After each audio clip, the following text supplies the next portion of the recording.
Hi again, the Infinite Man is here at your service, and I'm obviously continuing from the previous recording.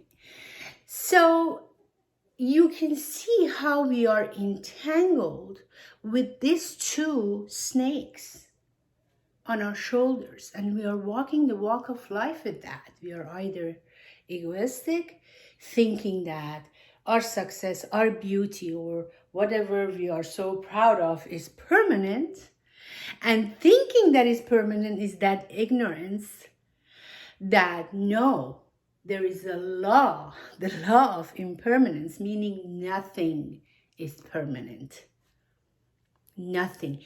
Everything, because it's energy, is changing, transforming all the time, infinitely. But what is it transforming into? There are organized by the conductor, by the organizer, by the supreme power.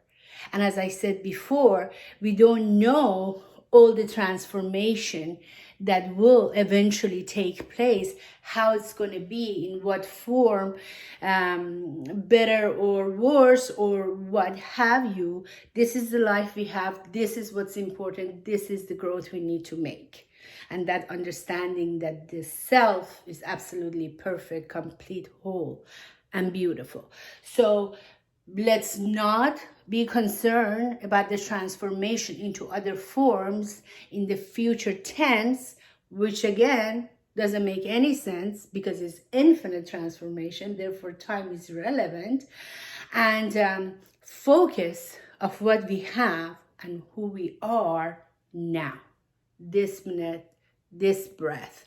Because if I'm so sure of myself that whatever I have is going to stay there forever, and what a silly idea, because an hour from now, even 5 minutes from now, I can be dead. And I hope that you don't witness that. I'm kidding. But so in other words, we have to walk the walk of life on a very fine line. The line that says you are going to be here for a long time, let's say another 50 years, another 70 years, and you're going to die in the next 5, 10, or an hour from now. And walk that walk with having that understanding at all time, being conscious about it and aware about it at all time. Like you're really walking on a very fine line and keeping that balance of understanding and awakening. It is very important because life and death, they're two sides of the same coin. In other words, there is no death. That end is another beginning. So have that in mind, that you are walking on a very fine line because of the law of impermanence. When you search your soul, when you say, whatever is happening here, it's not gratifying. Not only it's not gratifying, and the times that it feels like it's gratified is an illusion for the most part. But for the most part of my life, it's very painful and I'm suffering because I'm constantly thinking of what this, what that, with all that fear that it was seeded into our mind, not soul. Soul is perfect, is pure, is clear, has that clarity, that essence of the ocean that will never get polluted. It's this that we have to discover to stop. And how can we stop it? First and foremost, realize that not 99.9%, but 100% of our thoughts is based upon fear of one kind or another. So when we wake up and we start questioning things about ourselves, about the people around us, about society, asking questions, reading, listening to good words, and witnessing the good deeds, and then as a result become a good thought,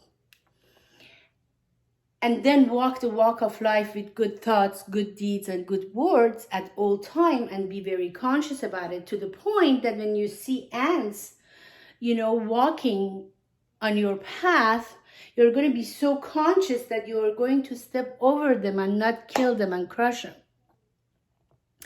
And sometimes we do. But then again, we are going to go back to the law of intention. Was that our intention to actually kill 5 of them under my step? Or no, I wasn't paying attention, or someone was talking to me, not as an excuse, but as an explanation. But nevertheless, I still think we have to be fully conscious, even if someone is talking to us, even if something else is distracting us. We have to be very conscious, even to that fragile level. Because life is fragile. We are fragile. And when we start a great sense of appreciation for who we are and who created us and what's inside, there is no way that we are not going to have the same respect and understanding and a sense of appreciation and acknowledgement of all the living things around us. And I think that's why, for the most part, that the enlightened people, they weren't walking much. They were mostly sitting and telling people, because they just wanted to make sure that their physical movement even doesn't hurt anything or anyone. To that level, can you picture yourself with that kind of a love, that kind of a purity, that kind of an energy, that it is inside you and you discover it? And from that moment of discovery forward, you are walking the walk of life. That will be so beautiful. And when I have the moment of acknowledgement of what's inside me, always involuntarily, I have this deep inhale and a deep exhale. It's like the weight of the whole world is off of my shoulder. There's no fear. I'm so loving that I just love myself. I'm so kind and gentle and tender that I love myself. So that's as far as the syndrome goes, and as far as the law of impermanence, and as far as ego and ignorance goes. So we are going to cut this segment right here, because I'm going to have the next segment about, I believe, the last law that I have on the board. And I'm not saying it's the last law of the universe, but the one I had on the board was the law of reincarnation. I'm going to touch on that in the next segment. And the last segment, I'm going to take you through what I wrote down on this blackboard. Thank you for watching. Namaste.